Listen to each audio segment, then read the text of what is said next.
नमस्कार मतदार बंधूंनो, मी Gajanan Dhumal, global social media Ardhapur. आज नांदेड शहरामध्ये महात्मा फुले हट्या कॉर्नर चौकामध्ये मराठवाडा जनता विकास परिषद छत्रपती संभाजीनगर आणि नागरिक कृती समिती नांदेड लोकसभा व विधानसभा निवडणूक 2024 उमेदवारांचे मनोगत दिनांक 14/11/2024 4:30 वाजता हे कार्यक्रम आयोजित केला आहे कापदे साहेबांनी आणि अनेक उमेदवार आपले मत मांडत आहेत। कल्पना गायकवाड लोकसभा उमेदवार बुलंद भारत पक्ष हे आता त्यांचं मनोगत व्यक्त करतील। त्यानंतर मी विनंती करेन की रिपब्लिकन सेनेचे प्रतीक सुनील मोरे यांना की त्यांनी आपली भूमिका प्रेसिडेंट राजा आंबेडकर आजच्या या सर्वप्रथम या छोट्याखानी संवाद बैठकीला ज्यांनी आयोजन केलं मराठवाडा जनता विकास परिषद आणि नागरिक कृती समिती यांचे आभार मानतो की त्यांनी मला इथं बोलवलं की 5 मिनिटांमध्ये मांडायचा मी प्रयत्न करेन। नांदेड हे सध्या स्थितीमध्ये विद्येचं माहेरघर झालेलं आहे। MGM कॉलेज, आपले दुसरे इंजिनिअरिंग कॉलेजेस, खूप सारे DED कॉलेज, तर सगळे जे विद्यार्थी आहेत फक्त महाराष्ट्राचे नव्हे तर पुऱ्या भारतातून इथं शिकण्यासाठी येतात। आणि नांदेड की जे प्रतिनिधी जे काही आहेत ते विधानसभेचा आमदार आहे, त्यांचे स्वतःचे कर्तव्य काय आहेत, जबाबदाऱ्या काय आहेत ह्याची जाण जरा अल्प असल्यासारखी आहे। आणि सुशिक्षित जे मतदार आहेत ते अशा लोकांना, अशिक्षित लोकांना जिथं बिना तर्काचं जाऊन तिथं बोलतात, ज्यांना तिथं मसल पॉवर ज्याला म्हणतात, त्या मसल पॉवरच्या ह्याच्यावर ही निवडणूक इथं होत असते। मी ही निवडणूक लढवायची एक साफ भूमिका ही आहे की माझं शिक्षण 10वीपर्यंत शिक्षण ज्ञानमाता विद्याविहार या शाळेतून झालेलं आहे, कॉन्व्हेंट शाळा आहे। महाराष्ट्रात पार्श्वभूमीचा चमचमच्या तलवारीचा धाक आहे, मरेल पण पळणार नाही आणि विकेल पण मरणार नाही। ही सर्व डॉक्टर बाबासाहेब आंबेडकरांची औलाद आहे, सर्व डॉक्टर बाबासाहेब आंबेडकरांची औलाद आहे। माननीय साहेबांनी आम्हाला बोलण्याची संधी दिली व सर्व उमेदवाराला एका स्टेजवर आणलं। ते नेहमी आणतात, मी आज किमान 2-3 टर्म झालं पाहत आहे आणि गेल्या वेळेस तर भर इथं लोकसभेच्या इलेक्शन सगळ्यांना उमेदवार संजय गायकवाड, दिवंगत प्राचार्य JS तोटरे सरांची मी मुलगी आहे। माझं शिक्षण MPA masters in public administration, पुन्हा post graduate diploma in international business operation आणि सध्या LLB मी करत आहे। सर्वात पहिली माझी ओळख सांगायचं झालं तर मी एक सामान्य गृहिणी आहे आणि राजकारणाच्या या व्यासपीठावर मी पहिल्यांदाच येत आहे। 2024 एप्रिलमध्ये झालेली लोकसभा मी या ठिकाणी लढली अपक्ष म्हणून आणि 3 दिवसाच्याच प्रचारामध्ये 1400 मतदान मी मिळवलेलं आहे। आणि दुसरा आता हा माझा प्रयत्न आहे, लोकसभा आणि विधानसभा एकाच वेळी मी लढत आहे। तर आता गृहिणी म्हणून घराचा उंबरठा ओलांडून मी बाहेर आले, यातच तुम्हाला कळाले असेल की समाजामधलं कुठे ना कुठं रोष आहे, कुठे ना कुठे मनामध्ये खेद आहे आणि त्याचं एक प्रतीक, त्याची एक ठिणगी म्हणून मी घराचा उंबरठा ओलांडलेला आहे। सध्याची राजकीय अवस्था पाहत आहात, कुठलाही राजकीय पक्ष म्हणा ते राजकारण इतक्या खालच्या थराला गेलेलं आहे की एक वेळेस आपण TV बंद करून दुसरे प्रोग्राम पाहू पण राजकारणावरचं चाललेलं भाषण आपण ऐकू शकत नाही। इतक्या पद्धतीची शोकांतिका आज राजकारणात झालेली आहे।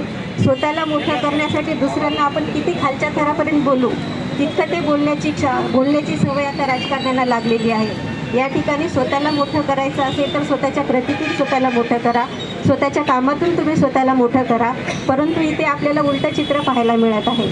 आणि दुसरी गोष्ट, राजकारणात तुम्ही आलात म्हणजे तुम्ही समाजाचं काहीतरी ऋण व्यक्त करण्यासाठी आलात, तुम्ही कर्तव्य पार पाडण्यासाठी आलेले आहात आणि हे कर्तव्य पार पाडत असताना आपल्याला सामाजिक जी आपली जबाबदारी आहे ते पार पाडत असताना एक भान आपल्याला ठेवायचं आहे।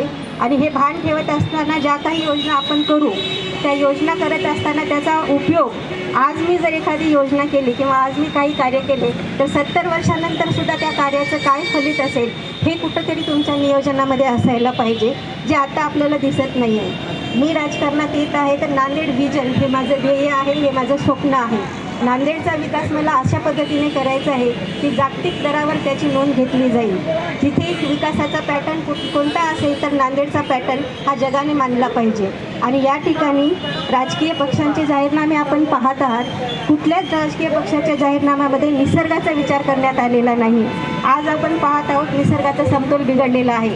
हिवाळा आला तरी आपण पाऊस अनुभव करत आहोत. तर हे कुठेतरी वातावरण बदललेलं आहे जे भविष्यासाठी आपल्याला धोकादायक आहे. आज आपली पिढी झाली, पण येणाऱ्या पिढीचा जर आपल्याला विचार करायचा असेल तर हे निसर्गाचा समतोल आपल्याला आपल्या विकासामध्ये करावा लागणार आहे.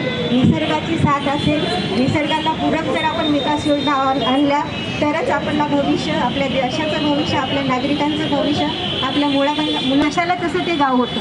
अजूनही तिथे काही बदल झालेला नाही आहे. म्हणजे जवळपास मी 20-22 वर्षानंतर माझ्या मूळ गावी गेले, पण अजूनही तिथे जो पूल तुटलेला होता तो अजूनही तशाच अवस्थेत होता. म्हणजे जिथंपर्यंत विकास पोहोचायला पाहिजे होता तिथंपर्यंत विकास अजून गेलेला नाही आहे. त्यामुळे मी या ठिकाणी आलेली आहे तर मुळात विकासाची सुरुवात मला ग्रामीण भागापासून करायची आहे. कारण खेडे जर समृद्ध असतील तरच देश समृद्ध होणार आहे. आणि खेड्यामध्ये जर आपण रोजगार देऊ शकलो तरच इथला तरुण, आज तरुणांचं स्थलांतर मोठ्या प्रमाणात होत आहे. रोजगारासाठी किंवा असं म्हणा तुम्ही 15-20 हजाराच्या नोकरीसाठी इथला तरुण मुंबई पुण्यामध्ये जाऊन राहतो, पण तिथे राहत असताना शहरी जीवनामध्ये त्याला इतक्या गोष्टींच्या अडचणीचा सामना करावा लागत असतो. त्या 15-20 हजारामध्ये त्याचं काहीच उरत नाही, काहीच पडत नाही त्याला. मग तो तिथे स्वतःचा उदरनिर्वाह भागवणार आहे की आपल्या आईवडिलांना पुन्हा पैसे पाठवणार आहे. मग तीच नोकरी किंवा तोच रोजगार जर आपण आपल्या स्थानिक ठिकाणी देऊ शकलो, भलेही मी 50 हजाराची नोकरी देणार नाही, पण मी त्या ग्रामीण भागातल्या तरुणांना 15-20 हजाराची नोकरी जर मी इथे देऊ शकले तर तो तरुण आपल्या आईवडिलांसोबत सुखासमाधानाची भाकरी खाऊन इथे आपलं जीवन व्यवस्थित आनंदाने जगू शकेल. आणि इथलं जे स्थलांतर शहराकडे होणार आहे ते स्थलांतर इथे कमी होईल. म्हणजे एकंदरीत ग्रामीण भाग विकास होईल आणि शहरावरचं येणारा त्या ठिकाणचं जो ओझं आहे ते पण या ठिकाणी हलकं होईल. तसेच महिलांसाठी, महिलांना आपल्याला स्वावलंबन द्यावंच लागणार आहे.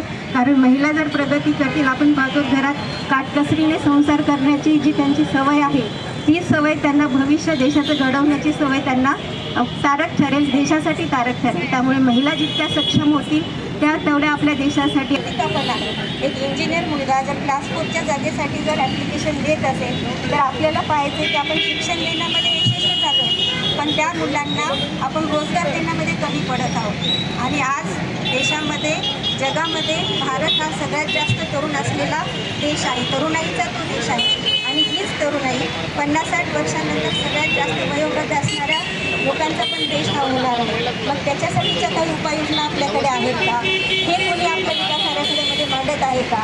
तर हे मांडण्याची, हे जाणून घेण्याची जबाबदारी ही सरकारची आहे. कारण तुम्ही समाजाचं नेतृत्व करत आहात, तुम्ही जनतेचं नेतृत्व करत आहात. आज तुम्ही फक्त आजचा आणि उद्याचा जर विचार केला तर तो विकास कामाचा नाही आहे. मी म्हणते तसं आजचा जर तरुण जर उद्या वयोवृद्ध होणार आहे तर त्याची जबाबदारी पण ही सरकारचीच आहे.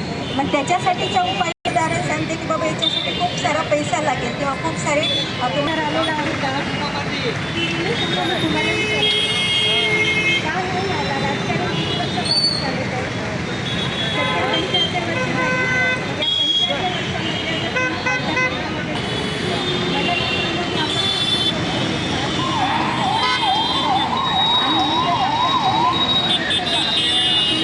हेच जर 4.5 वर्ष आधी झालं असतं तर म्हणजे येऊ शकते, होऊ शकते. तुम्ही विचार केला तर 3 महिन्यामध्ये जर तुमच्या उपयोगी अशा योजना तुम्ही आणू शकत असाल तर 5 वर्षांमध्ये पण तुम्ही भरपूर योजना आणू शकल्या असतात. तर हेच मला सांगायचं आहे, तुमच्यामध्ये इच्छाशक्ती आहे, तुम्ही समाजाप्रती जर तुमची तळमळ असेल तर तुम्ही कुठल्याही कितीही कठीण प्रसंग असू द्या, जाणीव तुम्हाला पाहिजे.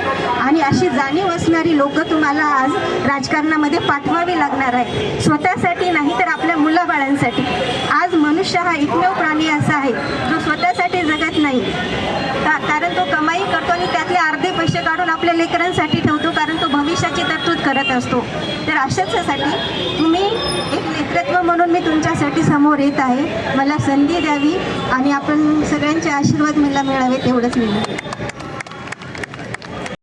मराठवाडा विकास समितीचे अध्यक्ष खासदार व्यंकटेश काब्दे, पिंपलवार सर, त्यांचे सहकारी उमेदवार शिवसेनेचा शाखा प्रमुखापासून त्यांनी काम सुरुवात केली.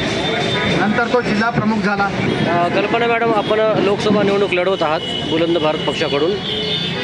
आपलं काय निशाणी आहे, मतदाराला काय आवाहन कराल तुम्ही? काय माझी निशाणी माईक आहे. सगळ्यांनी माईक घ्या. तर नमस्कार, मी नरेंद्र कुमार. आज आपल्याला रेल्वे अतिशय चांगल्या प्रमाणात काम करतात.